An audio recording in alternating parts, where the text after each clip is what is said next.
Today, we're talking about the 75th anniversary NATO Summit in D.C., Hurricane Beryl's landfall in Texas, President Biden's defiant letter to congressional Democrats, and other top news for Wednesday, July 10th. Stay informed while remaining focused on Christ with the pour-over today. Here's the quote of the day.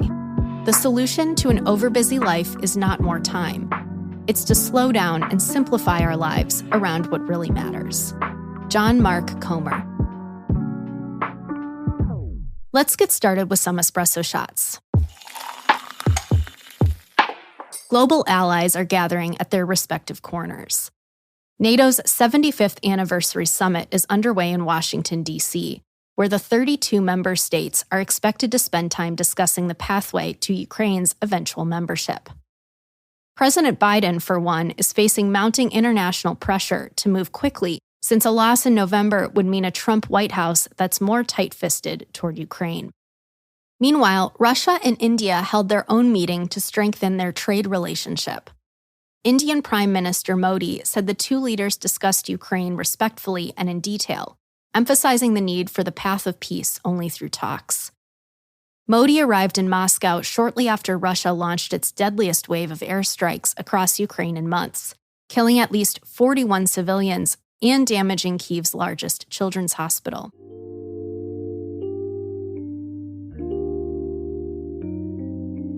Here's a verse to consider whether you're negotiating with an international adversary, a difficult coworker, or a cranky toddler.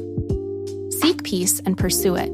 The eyes of the Lord are on the righteous, and his ears are open to their cry for help. Psalm 34, 14 and 15.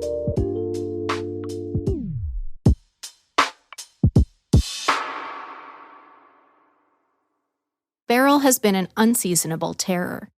Last week, Beryl became the earliest Category 5 hurricane on record, decimating islands like Barbados and Jamaica and killing at least 11 people in the Caribbean and Mexico.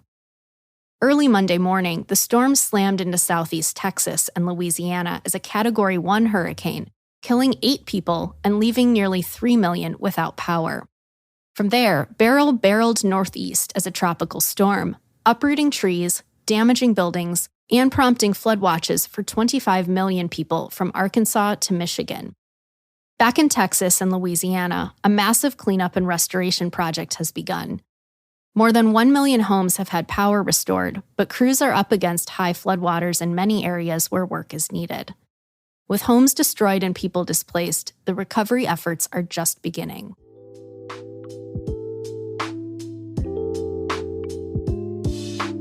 We're asking the TPO community to join us in supporting relief efforts. We're matching the first $2,000 given. Just email a screenshot of your support to news@thepourover.org. You can give to any organization. Our match is going to Operation Blessing. Operation Blessing is a faith-based nonprofit with boots on the ground and a record of doing great work. Operation Blessing is a paid partner of TPO.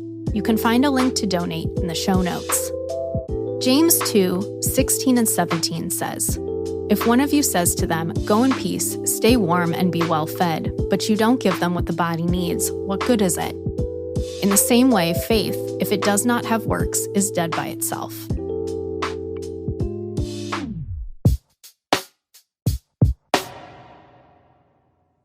President Biden had a debate, then an interview, and now a letter.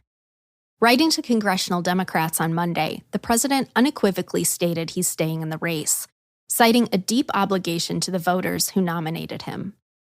He later called into the Morning Joe TV program and dared the elites in the party to challenge him at the convention. Later that day, the president's doctor responded to reports that a Parkinson's specialist visited the White House 8 times, saying he is a highly regarded neurologist who is consulted as part of routine physicals. In Republican news, the RNC released its official platform ahead of next week's convention. The shorter-than-normal document largely mirrors former President Trump's stances. It includes a focus on immigration and opposition to late-term abortion, but does not call for a federal ban on abortion.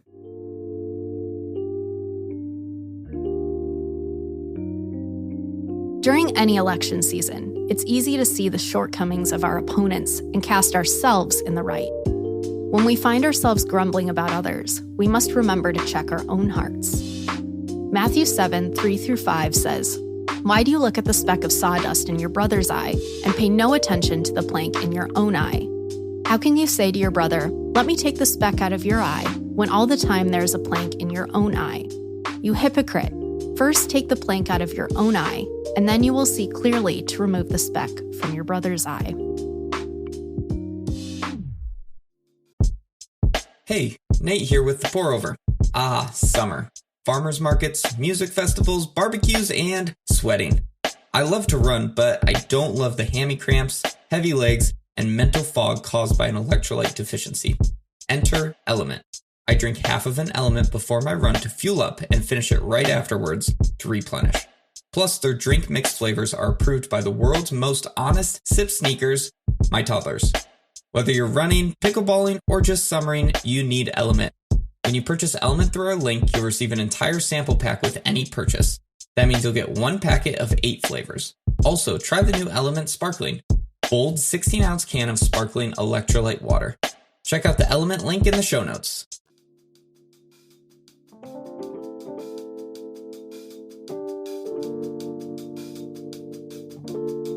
In other brews, here's a rapid round of updates. Boeing may soon be a felon. The company has agreed to plead guilty to criminal fraud over 737 MAX crashes in 2018 and 2019 that killed 346 people. The plane maker will pay a $244 million fine, but avoid a costly public trial. Some victims' families criticized it as a sweetheart deal and have requested the judge reject the plea deal. Jury selection began yesterday in Alec Baldwin's trial over the shooting of cinematographer Helena Hutchins on a movie set. Baldwin has pled not guilty to involuntary manslaughter, saying he pulled back the hammer, not the trigger, when the gun misfired. The movie's armorer is already serving 18 months for mistakenly loading a live round into the gun. Baldwin also faces up to 18 months if convicted. Tourists were met with water guns and go-home signs in Barcelona over the weekend. Thousands of protesters took to the streets in the latest wave of anti-tourism demonstrations across tourist hotspots throughout Spain. Locals say excess tourism has made Barcelona unlivable, inflating housing costs and pushing the city's mayor to start restricting short-term rentals, Airbnbs. Columbia University is back in the unwanted spotlight. 3 deans were permanently removed from their positions for sending texts criticized as anti-Semitic during an event regarding Jewish life on campus.